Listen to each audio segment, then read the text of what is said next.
me hiana ki a koutou. Kātahi kua mutura tō tātou straining.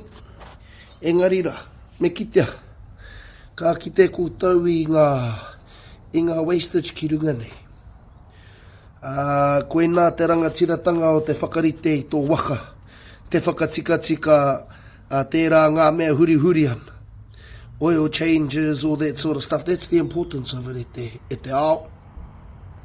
Ka kite koutou i te paru. That's all,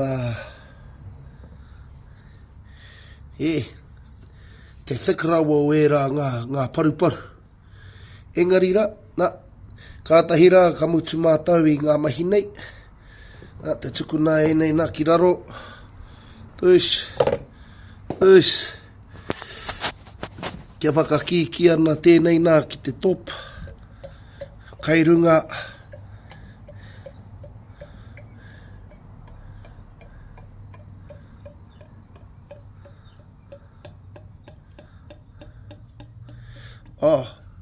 If you want to stop it from going out like that, you turn it on the side.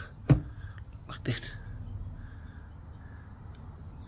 That works in all petrol containers, oil containers, whatever container that's shaped like this.